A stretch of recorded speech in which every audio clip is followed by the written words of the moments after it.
dimanche ñaar fukki fan ak juróom-ñeent ci weeru juin atum 2025 amis fidèles internautes de Place Afrique TV HD ñu leen di nuyuwaat bu baax a baax di leen jaajëfal di leen wax ngeen dal ak jàmm ci seen émission bi di face au jury tey nag dañuy dalal ki nga xamante ne nii moom mooy Momar Ndao moom mi jiite ASCOSEN moom la ñuy sekk waxtaan wi dinañu waxtaanee li nga xamante ne rek moom mooy soxal toujours lii di askan wi fii leen nag tey jii ci plateau bi ma def na ma daan def rek ma feggoo ci ak sama naataango Ibrahima Lissa Faye Ibrahima maa ngi lay nuyu laata may dalal suñu gan. maa ngi lay fay soxna Koura di am plaisir teewaat ci plateau bi ci beneen émission face au jury effectivement tey ñi dalal Momar Ndao di président ASCOSEN nag di kuréel goo xam te ne consommateurs yi lay défendre et je pense que par rapport ak contexte bi ñuy dund c'est important mu teew ci plateau bi fas yéene ñoo leeral problème mu tissu économique bi mais aussi jafe-jafe yi nga xamante ne moom la ñii di askan wi di dund surtout par rapport ak li ñuy war a jëfandikoo et donc un plaisir vraiment di ko remercier ci teewaay bi di remercier ñi ñuy seetaan ñëpp. mi nga ko di la jaajëfal bu baax di la wax ne mbégte la toujours may feggoo ak yow bi les plateaux di face au jury mi nga ko ku ne consommateur nag di nga wax comme ndax ça va de pair ñoom ñaar nag donc il faut que tey ñu dalal ñi nga xamante ne aussi seen xam-xam dafay màcc ci wàll wi dinañ ci mën a àddu ndax jamono ji ñu toll nag xam nañ ne wàllu koom gi Sénégalais yi dañ ci àddu lu bari alors monsieur Ndao ñu ngi lay nuyu di la wax dal ak jàmm ci biir kër gi. waaw soxna si maa ngi lay fay bu baax di wax nag ne sa sant bi moom Ndao ko daax ak Faye di nuyu Lissa di nuyu ñiy seetaan ci biir réew mi ak bitim réew yëpp seen télévision. di la dalal ci biir kër gi nga yëngatu toujours ci défendre li di consommateurs yi alors Ibrahima xanaa rek dama lay bàyyi nga door waxtaan wi. waaw waxtaan bi ñu ngi koy dooree wàllum économie ku ne xam na ne jamono ji ñi ngi wax wàllum dette wax wàllum déficit recul explosion disons de la dette wala du service de la dette alors yow naka nga jàngatee loolu noonu. et nag nga xalaat ne maanaam loi des finances rectificative bi ci loolu la war a gën a accentuer wu ak et puis dette bi nga xam te ne état bi nga koy leb ndax yaa ngi ciy gis sa bopp. waaw jërëjëf xam nga dette moom dafa am ay critères yoo xam ne dañ ko teg ci ay réew yu ñu bokk. mais loolu teguwul ci économie dafa tegu ci ay maanaam orientation yoo xam ne ay ministre tubaab ñoo ko tegoon. pour wax ba tax ñu ne ci Union européenne waroo dépasser lii % ci li nga xam ne mooy sa PIB et cetera. mais gis nañ ne bi jafe-jafe Covid yi ñëwee autorisé nañ leen ñu dépasser ratio yooyu maanaam tey ji France dem na ba ay 104% donc du PIB mu nekk dettam boo xoolee dettu États-Unis dem na ba ay 128%. dettu Grèce nag moo ëpp et cetera. parce que dañuy calculer réew yi nga xam ne ñoom lañ bokk lëkkaloo mais nekkul ne c'est pas forcément parce que sa dette bi pourcentage bi bari na qu'elle n'est pas soutenable lii am problème mooy dette boo xam ne ce n'est pas soutenable mooy bu fekkee ne yow da ngay leb boo xamante ne bii mënoo koo jëriñoo pour développer sa réew bu dee da ngay leb boo xam ne mënoo koo rembourser ba pare fonctionner normalement donc ce qui fait que dette toujours day am plusieurs points de vue économistes yi kenn ku nekk ak sa gis-gis mais du dette en soi mooy problème mais nu ñuy gérer li nga xam ne. mais lépp pour dund moom aussi est-ce que doyul waar. waaw moom laay wax moo tax ma ne leb bi pour lan la. bon bu fekkee da ngay leb pour fay ay bor. tamit problème la. ah waaw donc ñaari loolu mooy jafe-jafe yi. alors donc mais. booy xool situation bi nga xam ne moom lañ am ci réew mi mooy ni ñuy lebee day gën di métti. parce que bu njëkk daan nga leb nga am li ñuy wax ay prêt concessionnel nga xam ne daanaka liñ lay tegal nga di ko fay comme intérêt ay tuuti la. mais bu demee ba léegi ñi nga xam ne ñooy daan sawar a leb di la sawar a lebal ci ay taux yoo xam ne tuuti ngay fay ñooñu dootuñ sawar dañ naan kii daal li mu am ci ay bor dafa bari. xam nga booy ñëwee ci nit di ko leb ne ko man kat sama bor nangam la mu gis ne rëy na trop day wax kii est-ce que wóor na dina ma fay. su dee wóoluwul ne dina fay dafay wax ne kon kat pour nga rembourser ma danga ma ciy tegal nangam. donc loolu su ko defee. intérêt bi day gën a yokk intérêt bi day gën a yokk. service de la dette service de la dette bi donc day gën a yokk. bu service de la dette bi yokkee te yokkul ci loo xam ne day tax loolu nga leb nga koy investir ci loo xam ne day tax sa réew développé nga mun a génneewaat xaalis boo xam ne dina tax ba rembourser loolu du jafe. bokkul ak ki nga xam ne day leb ba pare te montant yooyu muy andi da koy jël rek daanaka sulli bukki pour daanaka fay ay bor te bu boobaa loolu day indi jafe-jafe yoo xam ne au fur et à mesure dëkk bi di avancer toujours day gën a métti. donc loolu bokk na ci yi nga xam ne moo tax toujours bu problème mu dette amee coow li day bari parce que dañ naan lu detee parce que loolu mooy tax ñu comprendre jafe-jafe yi lan la. loolu dafay baax sax nga mën ñu xaymaal maanaam nga def nga évaluer la situation économique du pays fi mu toll nii. waaw situation dëkk bi moom dafa métti trop xam nga lu tax parce que xam nga bu fekkee ne da nga gis ne ay pan entier économie dafa taxaw. lu ko waral mooy yow ñëw nga bees nga ne man kat il faut ma xool liñ ma jox ni dénk ma ko lan la. nga xool gis benn lu xóor nga ne yii nañ taxaw nga xoolaat fa la gis benn lu xóor nga ne yii nga nañ taxaw bu taxaw yi bari rek gis nga si autoroute di daw ñëpp di daw 60 kenn tëb daw 10 rek bouchon lay indi immédiatement parce que day def phénomène d'accordéon donc bu dara amee lu taxaw rek day taxawal leneen loolu taxawal leneen rek day tax économie bi yëpp day taxaw day créer congestion boo xam ne pour mu démarrer waat day yàgg parce que ki ci kanam mun na démarrer lu yàgg balaa ki ci ginnaaw di doog a yëg ne ki ci kanam démarrer na donc loolu bokk na ci li nga xam ne moom moo ñu dal parce que boo xoolee par exemple ci li nga xam ne moom moo jëm ci mettons BTP li ñuy wax bâtiment travaux publics tubaab yi en général dañuy wax ne quand le bâtiment va tout va mais bu fekkee ne bâtiment dafa am ralentissement te gis nañ ne beaucoup d'investisseurs fii ci Sénégal dañoo ñëw rek dugg ci ay BTP dugg ci construction dugg ci immobilier et cetera. ñu gis ne loolu looxoor yi nga xam ne moom la gaa yi gis tax na ba yu bari ñu taxawal ko taxawal boobu pour mu redémarrer day métti donc loolu su redémarrage boobu yéexee day indi yeneen jafe-jafe ci yeneen place maanaam yow yaa ngi taal sa lampe nga tourné nga xool ne fii loo xóor la nañ taxaw xool nga xoolaat fii maanaam daanaka dafa mel ni Sénégal màgget la. fépp ay métti te fu métti fu fekkee fenn métti na rek ñu taxawal ko finalement léppay taxaw. te bu lépp taxawee balaa démarrage di amaat day métti donc li nga xam ne mooy dilemme autorités yu bees yi mooy nan lañ mën a def ba fexe ba loo xóor yi ñu régler ko mais sans pour autant que économie bi taxaw.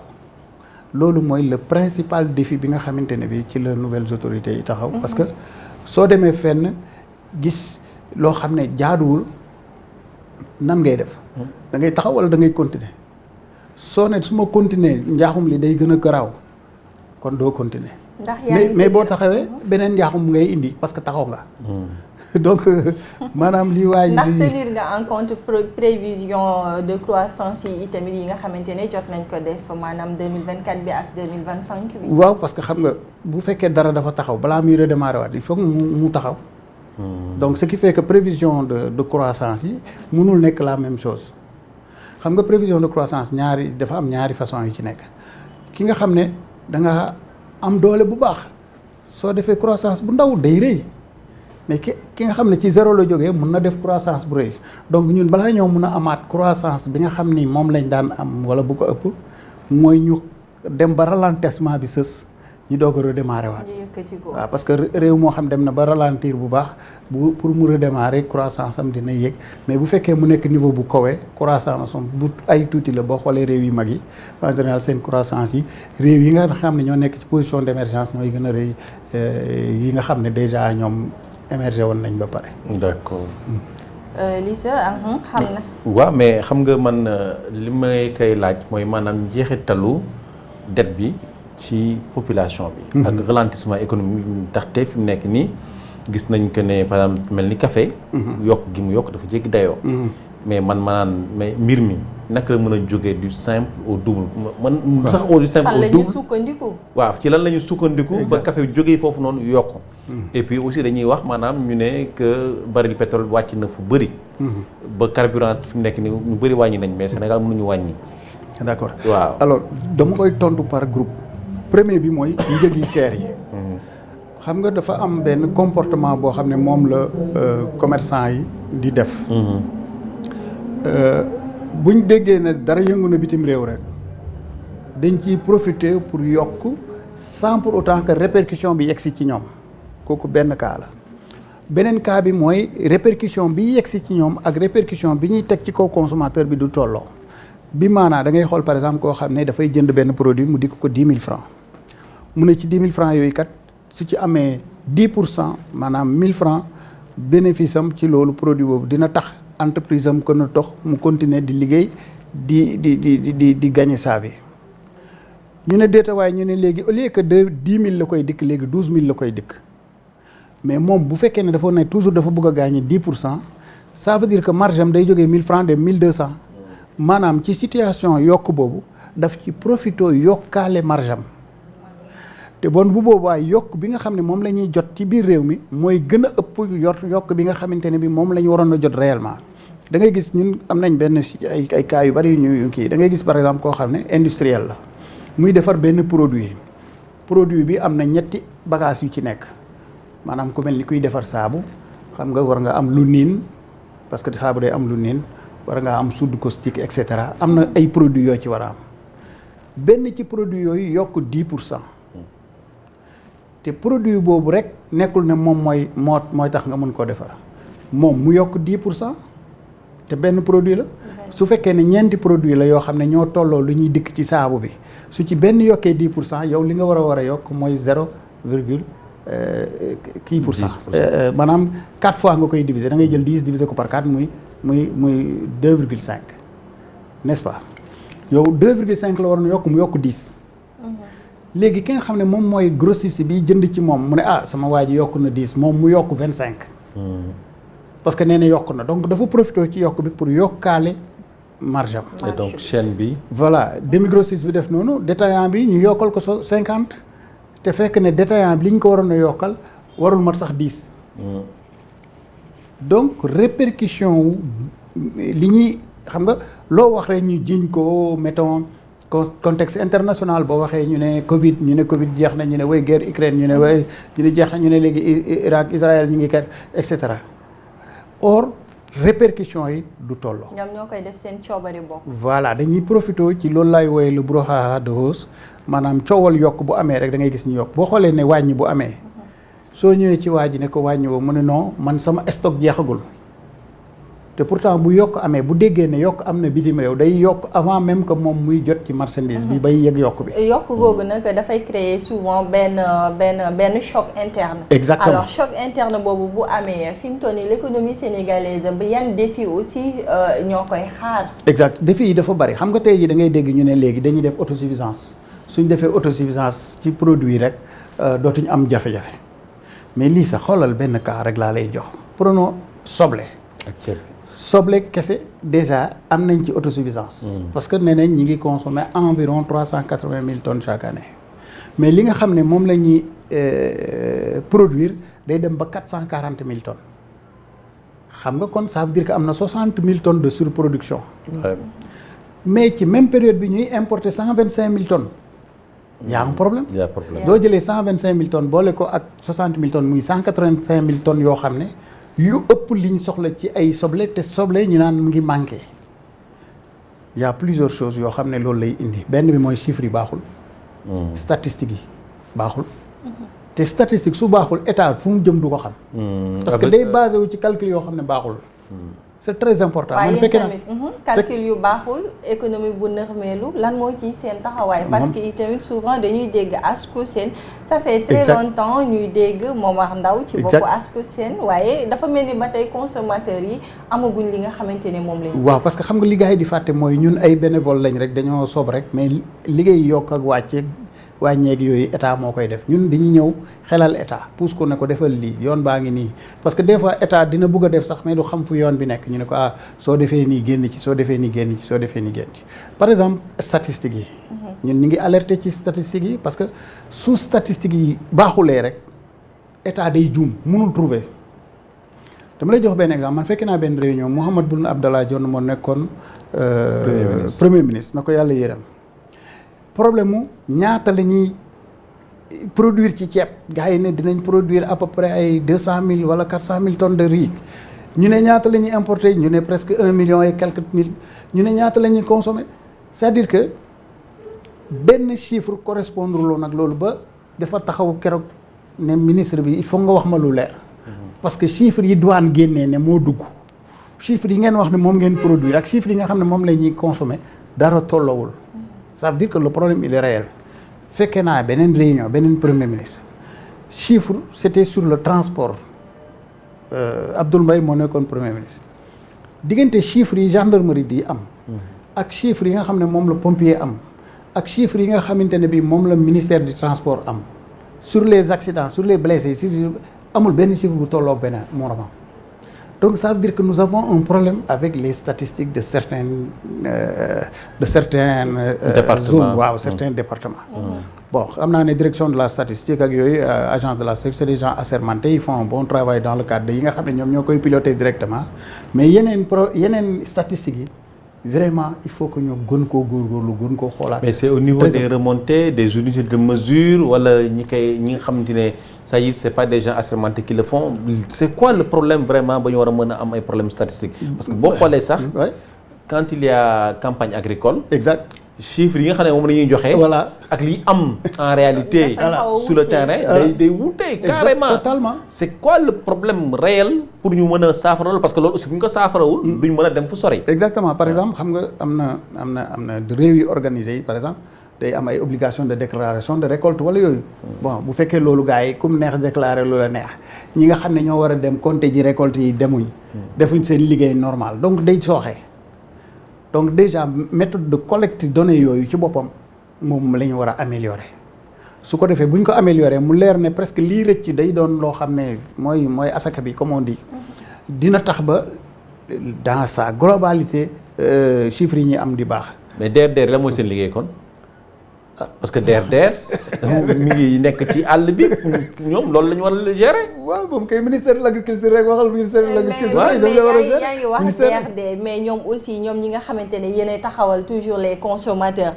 souvent dañ leen di dégg ngeen di wax mais li ngeen di wax dafa mel ni doyul amul benn impact bu positif boo xamante ne sénégalais yi mën nañ leen koo attester. ah si am na impact positif mais ñun mënuñoo dóor état xam nga tamit état ñun liñ mën rek mooy ne ko attention. est-ce que vous avez essayé même. non si je donne un exemple état dina ñuy déglu mais état du chaque jour la ñuy déglu léegi-léeg parce que soo waxee ñun suñ tuddee wàññi rek état day tiit parce que état day wax kon danaa génnee xaalis xam nga y a eu une baisse bu ñu defoon fii l'état avait sorti un peu plus de 53 milliards mais état mun na génne parce que ñun dañuy xool fu solution yi nekk ñu ñëw état ne ko lii de solution la tey jii état mun na wàññi produit yu bari te du génnee xaalis mais état xamul loolu dafa jàpp ne rek moom suy wàññi day génnee xaalis damay joxe benn exemple xam nga tey jii suñuy loi depuis beneen loi bi nga xam 94 lañ ko jëloon mu tudd 94/63 sur les prix la concurrence et le contentieux économique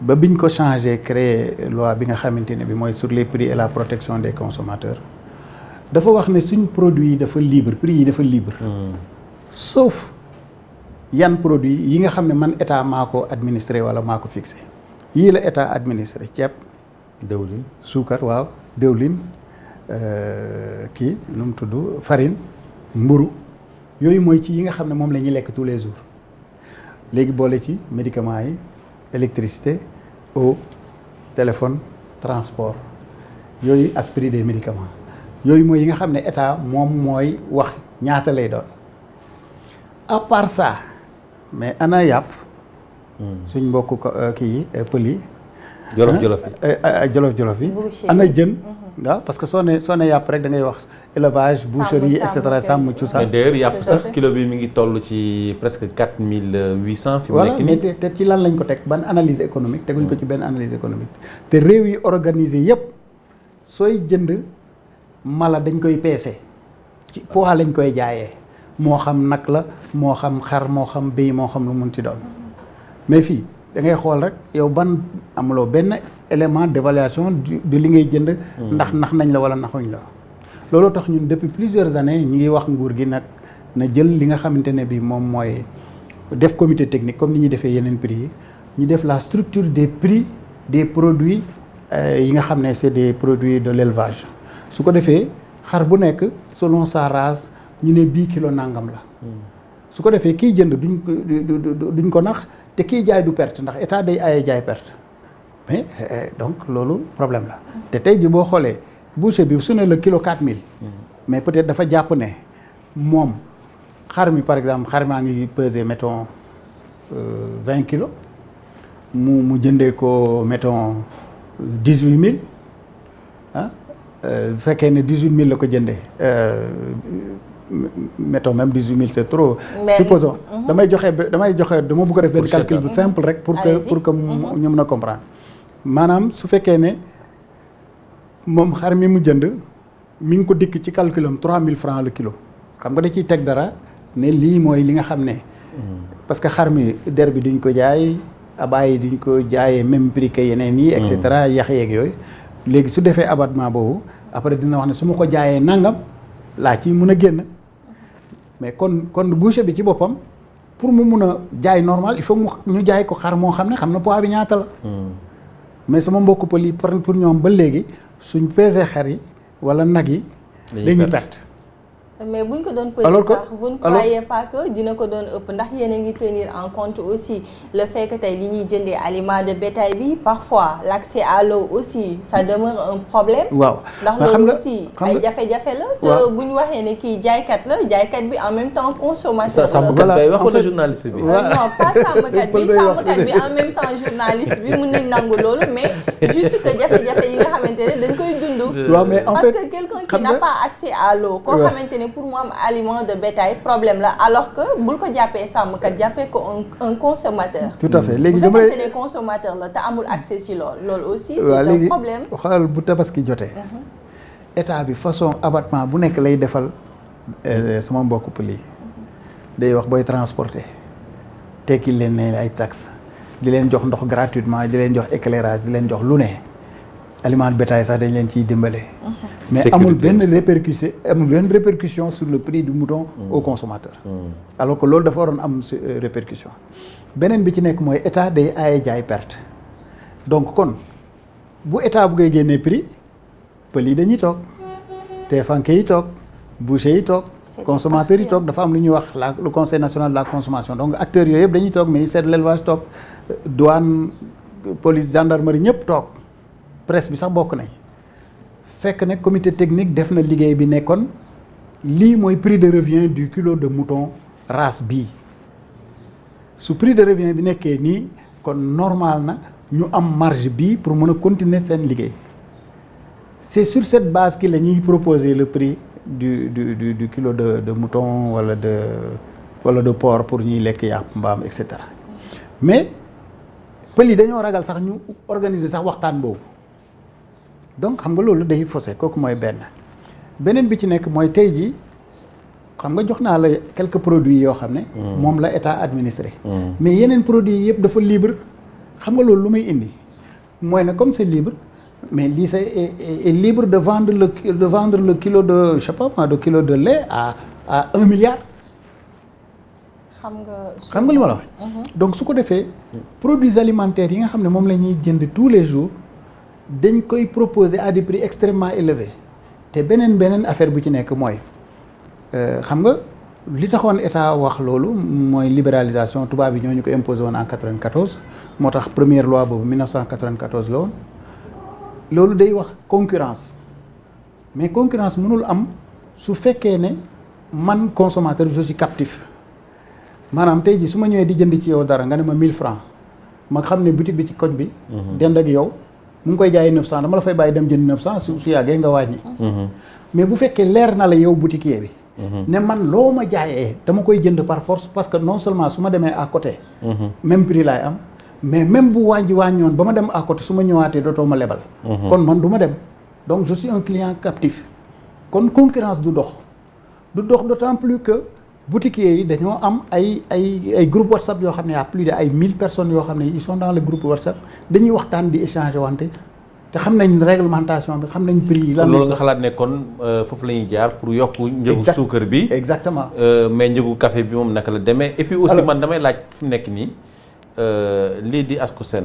ban combat la mujjee gagné pour li nga xam te ne mooy consommateurs yi est-ce que fi mu nekk nii bàyyeeku wu leen trop combat yi ngeen mënee au départ ak léegi nii sentir noonu trop. man dama naan ko balaa combat yi sax ndax gagné ngeen combat dama naan la ndax wàcce ngeen ay équipe comme sànq bi nga jëlee exemple ci éleveurs yi. xam nga koo xamante ne nii xamut ne yow la nga koy wax wala la nga xamante ne war na ko def bu respecter les normes moom moo ciy gagné kooku bu fekkante ne sensibiliser woon nañ ko foogoo ne kon da koy def sans problème.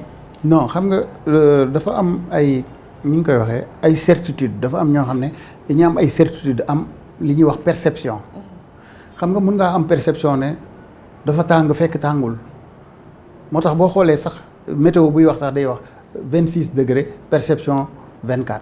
wala ressenti parce que le ressenti perception maanaam xam nga yaa ngi am l'impression que peut-être que ñun on n'est pas efficace loolu nga mooy impression bi nga am comprendre nga. mais association boo xam ne wàññi na ñetti yoon loyer man maa ko initié personnellement toutes les baisses du loyer te man je suis pas locataire. on n'a pas dit que dañoo. non vous avez des équipes yoo xamante ni souvent dañuy wàcc sur le terrain. déggul ma la wax ñun on est le terrain maanaam tey jii 24 heures sur 24 man damay toog sama téléphone sonné 2 heures du matin. ay réclamation parce que les gens ils n'ont même pas une idée de l'heure ñoom bu ñu amee problème rek dañuy amul dimanche amul samedi amul dara dañuy woote et moi mon téléphone je l'éteins pas comprendre nga donc loolu don de soi la te man du loolu mooy sama liggéey man leneen laay liggéey donc ce qui veut dire que aujourd'hui li ci nekk mooy en plus c'est pas rémunéré c'est gratuit. mais ci loolu la ñu xam et puis quand même il y a des avantages qui sont liés un peu à cette tâche là. Oui. Même si quand même c'est service public c'est gratuit mais quand même il y a des avantages qui sont liés à ça. waaw bon les avantages mooy soo fexee ba wàññi am da nga ciy bénéficier. non mais en tant que par exemple conseil d'administration. bon conseil d'administration noonu. soo bokkee et puis aussi mën a wax état bi par rapport ak yi xew. exactement et décrocher des partenaires. yooyu yëpp aussi ci la bokk. non je donne un exemple par exemple ñun on n'a aucun financement. mais est-ce que wutu ngeen ko aussi. waaw utuñ ko nag. parce que xam nga lu tax parce que lu tax on a vu que xaalis dafay tas association. bu xaalis amee fenn rek toujours dañuy xool wow. même pas des appuis comme niñ ko déggee fan. non déggoo li ma la wax ñun les seuls appuis qu'on a ARTP mooy ñuy jox les associations de consommateurs. 2 millions par an des fois 1,5 million par an ñun suñu local bi rek 400 000 francs CFA 500 000 yooyu minimum mooy li ñuy dépenser par mois. affaire locale bi kese rek.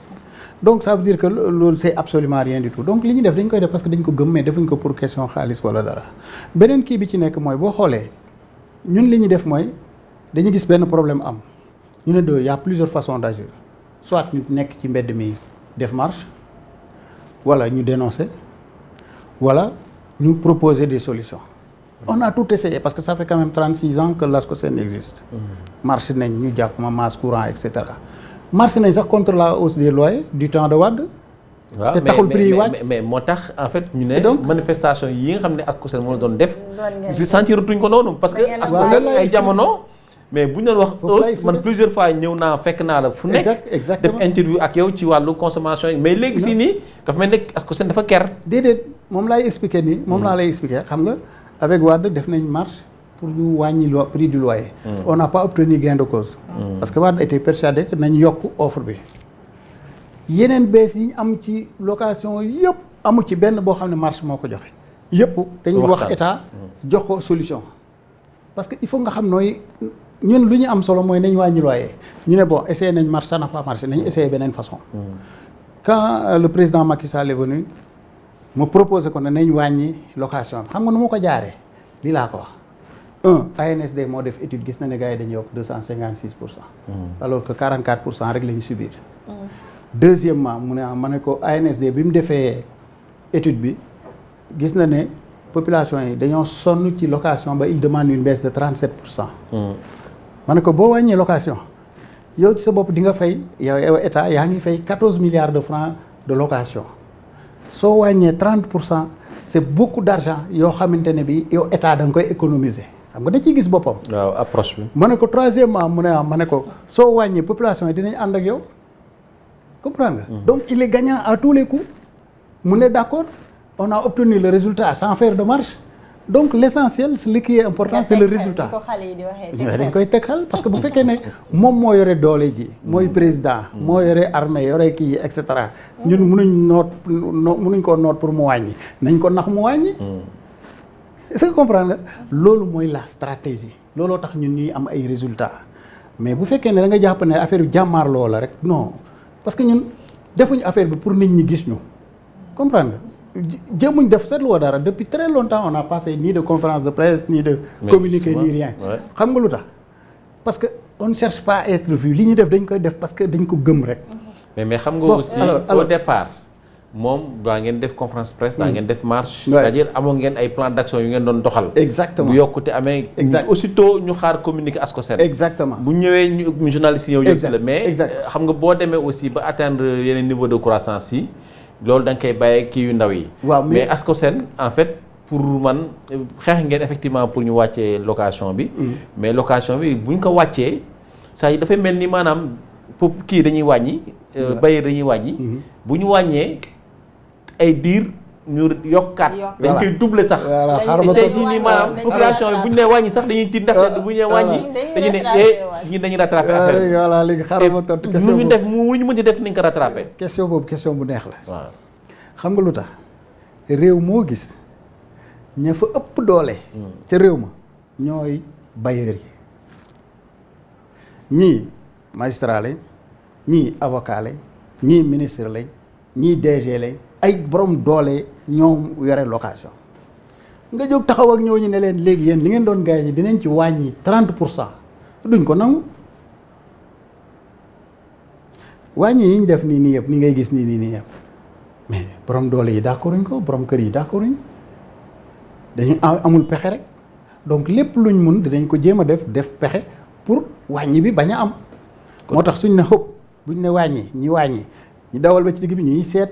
nan la ñuy contourner loi bi yaa ngi fàttaliku 2014 bi ñu wàññee dañ dem ba ci digg bi gars yi commencé naan non def nañ surface corrigée pour xool ay façon bi ñu demee ba wiiri ba affaire bi yéegaat ma demaat seetiwaat président ma ne ko gars yi yokkaat nañ affaire yi mu ne léegi solution ma ne ko il faut ñu wàññiwaat mais il faut que commission ba ñu waxoon nañ ko taxawal tuddee woon ko l'observatoire du loyer et de l'immobilier te ñu waxoon ne nañ ko def moom pour mu am suivi bi ñu def ko. parce que service yi nga xam ne ñoom la yoon sant ne ñoo war a assurer suivi bi ñooñu ñu ci bari ay bailleurs lañ dañoo croiser les bras. mu d'accord xanaa boobu nag état bi jógul aussi teg ay moyens pour lijjanti loolu. est-ce que l'état doit être faible sax devant ces bailleurs? déedéet c'est l'état lui-même qui croise les bras. vraiment. dafa war a faible ci kanamu ces bailleurs là. da ngeen comprendre leen sax ni affaire bi compliqué. kon xalaat nga ne kon. état bi impôt yi mu bëgg a teg ci location bi xalaat nga ne kon dana lajj comme ni yokk kii bi lajjee. dina am ay ñu appliqué bi dina am ay ñu jéem a réer. loolu nga yaakaar. waaw loolu moom la mooy nekk solution bi pour maanaam. il faut ñi nga xam ne ñu état bi dem jusqu'au bout. il faut mais naka lay demee jusqu'au bout. xam nga tey ji boo xoolee état problème yi état di am toujours. depuis ngi commencé ci fin yi Abdou Diouf depuis Abdoulaye Wade ba léegi. mooy ne dañuy départ dara mais malheureusement suivi du am. déjà loolu c'est très sénégalais boo xoolee suñ ne prix yu bees am na pendant 15 jours da ngay gis agents yi di wàcc ci terrain bi di verbaliser gars yi mais après dootoo dégg dara.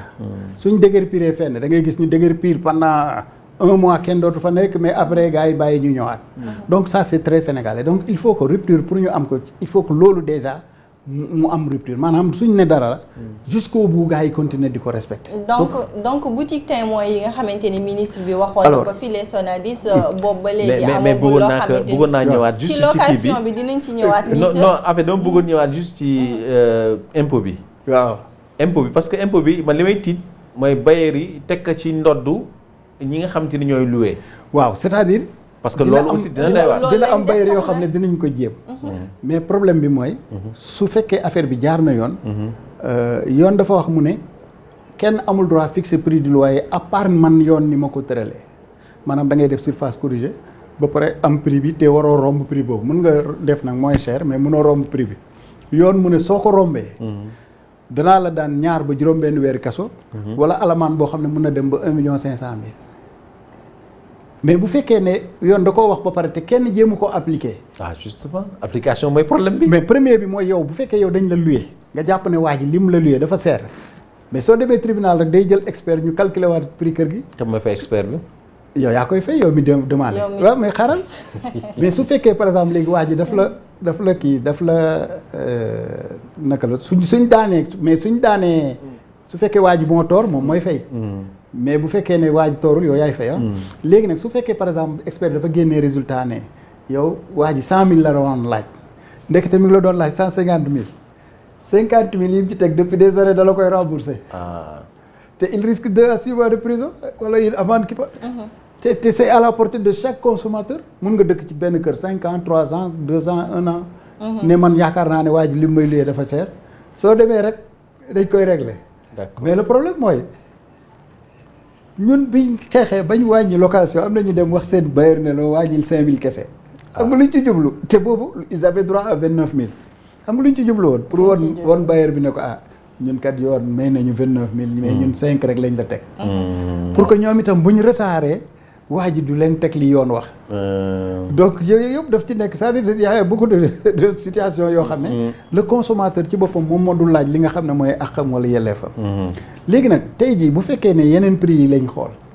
mais état mën na ko wàññi te du génne xaalis parce que tey bu état defee structure des prix yi rek dina gis ne comme c'était libre. chacun était libre de fixer la marge. mais bu fekkee nag état nee na léegi non au lieu que nga am marge 20% wala 30%. marge 10% ngay am. kon automatiquement prix boobu day wàcc. donc tey jii jàpp nañ ne yeneen produits yëpp dañ leen war a def sous forme de produits administrés. puisque ñu ngi ci loyer bi fan yële ñu gisoon ne nguur gi am na mbëbët na désormais lépp luy caution ñu ko yóbbu ca CDC. alors foofu aussi yaakaar ngeen que ni combat boo xamante ne la dinañ ko mën a atténuer un tout petit peu. entre le bailleur ak ki nga xamante ne moom mooy le locataire. alors loolu idée bu rafet la. d'ailleurs sax docteur Malick Diop bi nekkoon député initié woon na ko ba jotoon na ci waxtaan ak ñun sax pour ñu jàppale ko ci.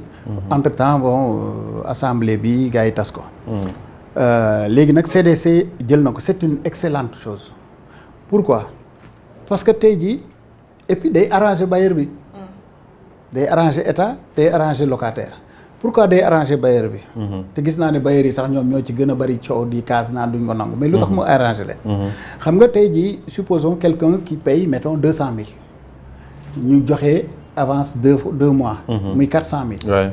il reste dans la maison 3 ans 4 ans fekk na bailleur bi lekk na 400000 yooyu yàgg na. su waree génn bailleur bi dafa war a génne 400000. xobet. su ko yorul day am jafe-jafe da ngay gis koo xam ne day génn waa ji naan ko non may ma su ma amee beneen locataire ma jox la sa caution et cetera xam nga kon kooku c'est un problème. beneen bi ci nekk mooy la plupart des locataires bu ñuy génn dañ naan damaa tëdd sama caution li ñuy wooyee tëdd sama caution mooy bu dee caution bi 2 mois la ñoom 2 mois yu mujj yi diñ ko fay su ko defee bailleur bi jotul 2 mois yooyu mais en même temps waa ji bàyyi fa ay dégâts xam nga kon le bailleur il perd à tous les coups. te pour mu mën a récupérer waat xaalis boobu il faut que mu dem di def ay procédures yoo xam dina ko coûter xaalis te ça ne veut pas dire forcément que dina jot xaalisam parce que le locataire bi mën na nekk insolvable. beneen bi mooy ça arrange le locataire parce que locataire su buggee dem day soxla caution bi pour que mu mun a moom itam tegaat caution fa mu jëm mais souvent day ñëw bailleur bi naan ko non c'est-à-dire xaaral tuuti te fekk ne sax amul dara lu yàqu ci kër ga. donc dina état arranger état aussi parce que état dina identifier tous les bailleurs. gars yi mën a fay impôt donc. waaw mais moo tax nag kii yu bëri duñ ko bëgg. parce que bu leen nar a identifier ñoo nar a teg yenn impôts yi. voilà mais est-ce que CDC jot na jokkoo ak yéen. waaw effectivement ñun jotoon nañ parce que amoon na benn séance de travail bu ñu defoon ak CDC ba ñun sax ñu doon ko relancer léegi ci affaire bi avant même. CDC di annoncé. donc je crois c'est à la suite de ça que CDC annoncé. maintenant loolu pour mu mun a am il faut que ñu jël ay dispositions réglementaires et législatives. pour que ñu mun a def loolu. mais je pense que c'est une excellente initiative bon pour plusieurs raisons même pour la CDC parce que xaalis la boo xam ne dina permettre CDC mu mun a moom tamit investir dans l'immobilier social et cetera y a beaucoup d'avantages yoo xam ne mën na ko indi. donc jàpp nañ ne ñun lu rafet la lu ñu war a def rapidement. dina arranger bailleur bi malgré le fait que ñoom ñi ngi kaas. dina arranger consommateur dina arranger état aussi. loi de finances rectificative bi ñëpp ñu ngi koy waxtaanee fan yii waaye ndax am ngeen espoir que tey jii dina mën a am benn impact ci li nga xamante ni moom mooy le pouvoir d'achat du consommateur. bon c'est pas aussi évident que ça xam nga lu tax. parce que le pouvoir d'achat du nekkul ne c'est seulement la partie gérée par l'État.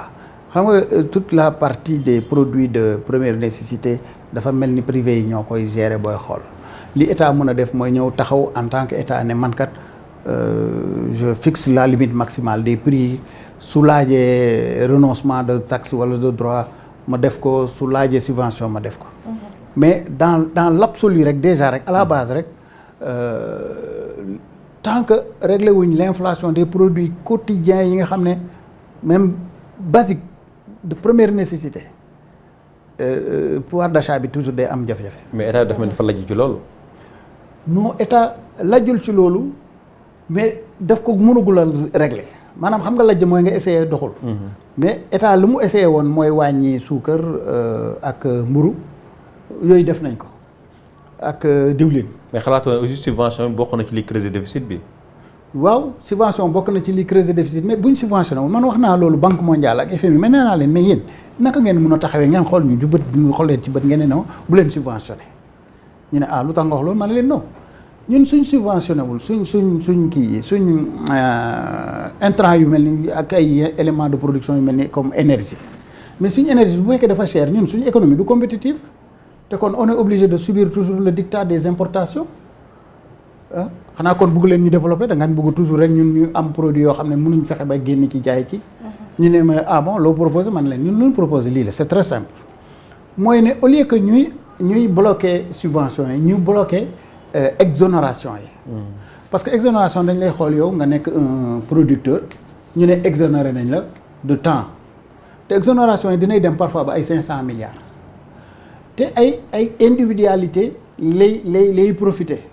tandis que subvention bi suñ subventionné l'énergie c'est pour tout le monde. bees gi ñoom xamuñu yëguñu loolu xamuñu loolu. wax naa leen loolu wax nañ ko ba d'ailleurs même les bailleurs ils ont dit aux gens il faut cibler les subventions les exonérations.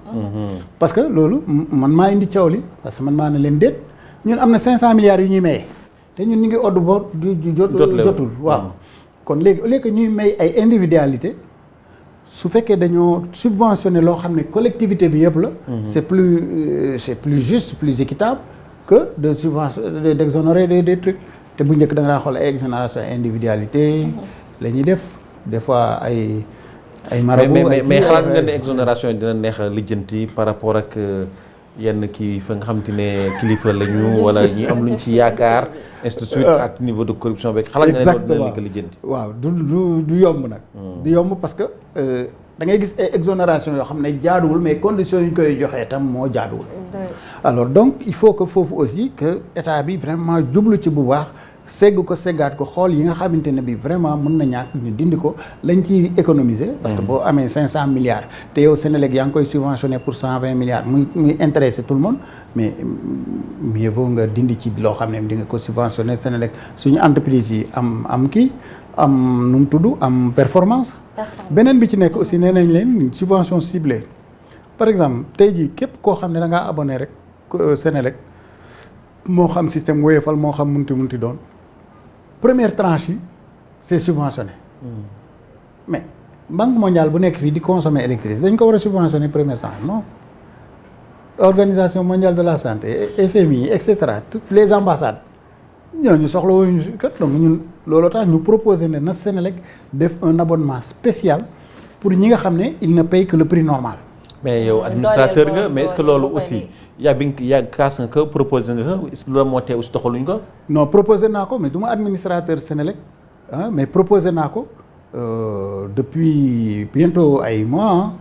bon ba léegi xaw ma lu ñu xaar nag pour def ko mais proposé naa ko parce que ñun toujours bu ñu gisee yoon boo xam ne bu fa état jaaree day baax rek dañ koy proposer joxe éléments techniques yi tax loolu mun a nekk ba pare permettre état parce que état des fois aussi da nga koy wax dara bon dina d'accord mais su amul yoon bu mu jaar dafay xaar ñun nag proposer nañ ba proposer yoon.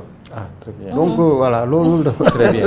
mi nga koy toujours ci consommateurs yi ak ci jafe-jafe yokk geek wàññi gi état amoon na lu mu fiy jigee woon mooy boutique témoin yi ay Sonadis loo xamante ne ni ñun dégg rek nettali lañ ci am ndax vous avez été déjà consulté ba ñuy wax ba ñuy jël décision boobu ndax aussi foog ngeen que ni mën a régler le problème.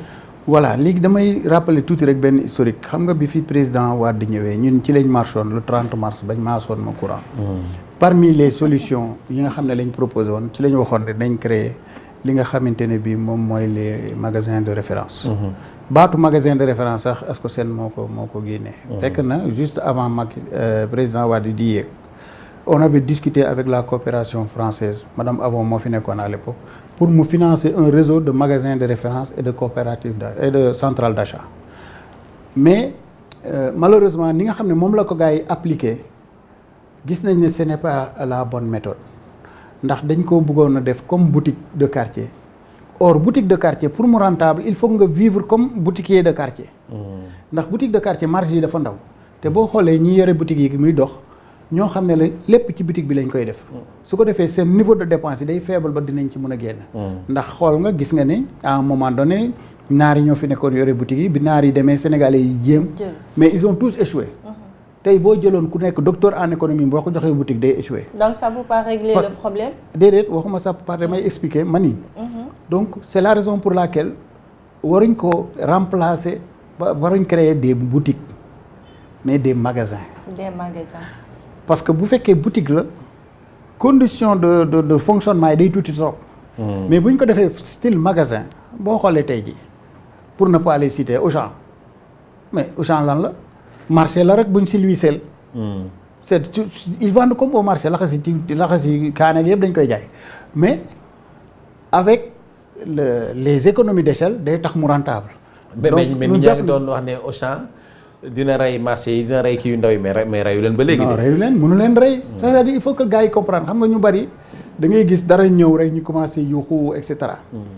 mais tey jii booy jënd jën mais da ngay dem waa ji ci potoxo bi la lay jaayee jën booy jënd yàpp waa ji day jël genn kii bi di dàq weñ yi comprendre te boo demee ci endroit boo xam ne c'est la grande distribution doo fa fekk yooyu yëpp pourtant bu njëkk. depuis l'indépendance bien avant l'indépendance amoon nañ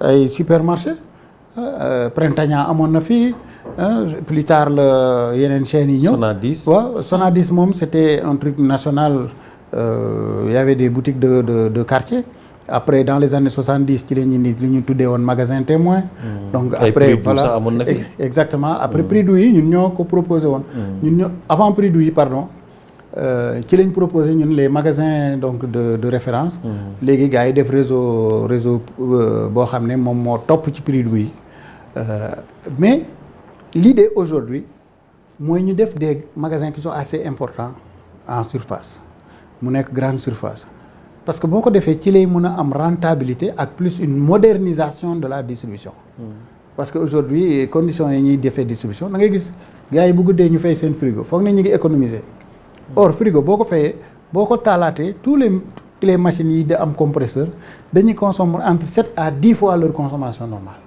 doo ko mën a ñëwaat te fekk na yow yàq nga produit bi ndax produit bi bu fekkee da ngaa def rupture de chaîne de froid maanaam bu fekkee ne dafa waroon a nekk 6 degré mu dem ba ci ak mu nekk ay 13 degré ak yooyu noonu day yàqu te date bi jotul su ko defee yow yaa ngi posone nii ngay jaay te taxul nga économiser donc pour ñu mën a moderniser da ngay gis kaña yi di dàqante et cetera.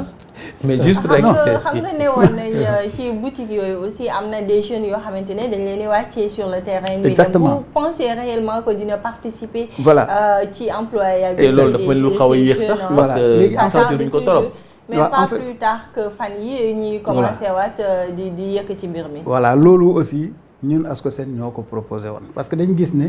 ministère bi yore contrôle bi. à peu près ay 300 agents sax amuñ ko yu mot da ngay gis ay régions entières yoo xam ne ay 4 personnes ñoo fay nekk. ñu gis ne kon ñoom suñu amee volonté tamit amuñ moyens humains yi tax ñu mën a def loolu. depuis des années waaw ñu proposé ko mais travailleurs yi ñoo ci musul d'accord parce que ñoom pour ñoom ñooñu ay suñ defee loolu ay da leen di concurrencer genre yooyu donc sawaruñ ci woon léegi nag ci lañ fexe ba naxante ba proposer état d'accord ñu recruter 1000 volontaires. ñun ñoo leen tuddee baatu volontaire de la consommation sax ñun ñi ñoo ko créé. ah yéen a ko kii. donc état def loolu jël 1000. mais état bi mu jëlee 1000 yi au lieu que ñu commencé dugg ci kii bi li nga xam ne moom mooy contrôle bi 1000 yi dañoo nekkoon ci recensement des boutiques ak yooyu dañ leen liggéey loolu loo xam ne peut-être loolu ANSD mënoon na ko def moo leen ko dàq et cetera. donc finalement efficacité bi ñu ci doon xaar amul bon ensuite. bi nguur gu bees gi ñëwee gis ne tam ñu bari dañ leen recruter politiquement ñi liggéey defuñu woon liggéey bi et cetera nguur gi annulé 1000 yooyu jëlaat 1000 yu bees 1000 yu bees yi d'ailleurs temps yi nii ñu ngi commencé pour ñu signer seeni. mais loolu aussi politicien la. voilà bon waxtu waa ngi dab mais waxtu bi jot na waaye monsieur Ndao allez-y. donc léegi ñooñu ñu ngi waaj a démarrer waat. donc loolu moo waral gap bi nga xam ne moo am depuis plus d'un an. ci diggante moment bi ñëlee demee te ñii nii ñëwaguñ.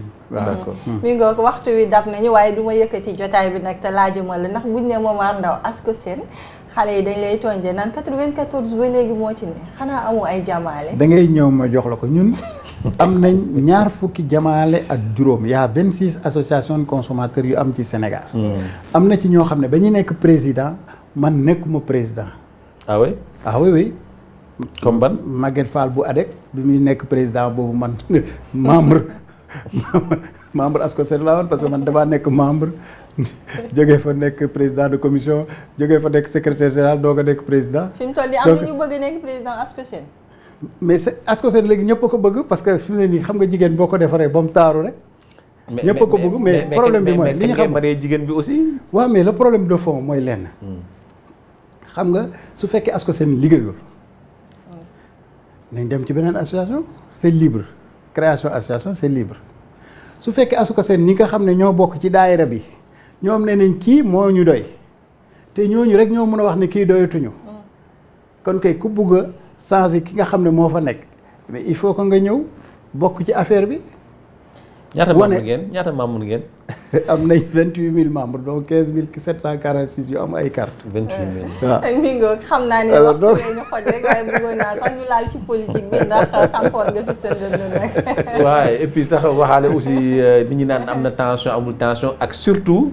arrestation yi nga xam te ne ñu ngi koy jot a nemmeeku loolu yow la ban xalaat nga ci am. waaw bon am na nag am na boo xam ne waaw dafa xaw a touché personnellement ndax Bassir Fofana vraiment koo xam ne la dama ko apprécier. mais nag aussi xam nga dañuy wax tubaab day wax dura lex sed lex maanaam la loi est dure mais c'est la loi. loi dafa wax ne soo waxee dara ñu ne la nu mu demee waxal mënoo ko tontu bu doy. yoon day dal sa kaw. mais moom sama xarit la je le revendique koo xam ne la dama ko apprécier mais jum na quoi. parce que boo waxee loo xam ne rek après buñ la ko laajee yow mënoo indi firnde yi te yoon dafay aye loolu dafa lay daan. donc loolu tam bokk na ci li nga xam ne mooy mbir yi daal. parce que tam en fait li ci nekk mooy xam nga pendant très longtemps dañoo appliqué wul li code pénal wax. mais xam nga code pénal lu mu wax par exemple pour ma joxe exemple yu ndaw rek. dañ ne toute manifestation sur la voie publique est interdite. maanaam kenn amul droit def dara ci diggi mbedd mi. fukki nit buñ taxawoon ci mbedd mi ne oh c'est pas normal rek amuñ ci droit war nañ leen a mun a daan. donc te malheureusement nit ñi xamee wuñ ko noonu su ko defee da ngay def dara nga ne yaa ngi ci sa yoon fekk ne da ngaa tegg yoon te xamoo ko. moo tax looloo tax boo xoolee d'ailleurs temps yi maa ngi def ay vidéo pour di dimbale askan wi ñu xam lan la yoon wax. ndax bailleurs yu ci bari xamuñ li yoon wax. locataires yu bari xamuñ li ci yoon wax. te soo ko xamul yoon da lay daan te doo ko yëg. mi nga ko xanaa di lay jaajëfal bu baax rek ma bàyyi la nga tàggatoo ak internet yi. waaw li may tàggatoo daal mooy ñu xam ne ñun lii ñu nekkee di ko def nii sacerdoce la dañ ko gëm di ko def di fexe aussi que lépp loo xam ne critique la bu ñu dégg ñu ngi ciy jéem a góorgóorlu pour di ci tontu ak di jéem a améliorer. looloo tax gis ngeen ne comme depuis très longtemps defuñ conférence de presse demuñ ci médias yi defuñ dara léegi commencé nañ def ay TikTok pour fexe gën a jege population yi ñu gën a xam li ñuy liggéey lan la. ndax ñu ci bari dañ foog ne rek dañ toog benn ruq rek di seetaan te fekk ne demeewul noonu voilà donc loolu daal laa ne woon danaa ko tàggatooyee. voilà merci beaucoup xanaa di lay jaajëfal bu baax rek Ibrahima Lissa ma bàyyi la yow aussi nga tàggatoo. waaw mais waxtu bi dafa gàtt. ndax li ñu bëggoon a laaj li ñu bëggoon a waxtaanee bëri na. bëggoon naa ñu dugg ci Konarel jot ñu dugg ci Konarel. bëggoon naa ñu dugg ci wàllu politique jot ñu dugg ci wàllu politique mais nag ça se voit que en fait le sujet est très passionnant. oui tout à fait et que en fait li duuf ci nag bi yëpp xajul ci cin li. tout à fait mais xëy na beneen yoon dina gën a yaatu dina gën a am solo. di la jaajëfal vraiment ci réponse yi ci disponibilité bi et aussi. c'est important en tout cas parfois ñuy jël kàngam yu mel ni yéen ñu wax ñu un peu affaire yi naka la demee mais nag man li ma gën a metti mooy café bi niñ ko yokkee yokk bu jéggi dayo bi en tout cas dafa ñu koy defaree fii waaw te ñu koy defaree fii ah déet waaw mais ton bi aussi man non moo tax nag pour man gouvernement bi war na cee jéem a saytu ñu xool lan moo tax café bi ñu yokk yi surtout le café waaw ton bi aussi ñu di ko yokk noonu du dëgg du yoon c'est le cri du cœur d'un consommateur voilà bu journaliste laa teg fële en tant que consommateur parce que nag du yoon en tout cas di la jaajëfal di jaajëfal Koura di jaajëfal Basile mi nekk ci wàllu technique bi ak ñëpp ñu ñuy seetaan ci dimanche bii nii di leen di souhaiter un bon repos dominical. xam naa ni bët yee tax rek moo tax tuddoo fi mburu mi waaye xam naa boo ko sañoon ni da nga ko ciy dëxëñ waaye nag comprendre nañ lépp. mi ngoog di leen jaajëfal bu baax di la jaajëfal Lissa Faye di jaajëfal également suñu gan tey ci lii di Momar Ndao jiite Ascosen di ko wax ne rek merci beaucoup ci wuy si gi waaye itamit yéen internet yi dañ leen di jaajëfal bu baax di ñuy tàyyi duñu tàyyi di leen jaajëfal ndax itamit bu ñu toogee di wax yéen ñi teewlu yéen a tax di jaajëfal bu baax a baax ñi faree ci partie technique bi merci à vous di leen jox dig daje dimanche ak jàmm.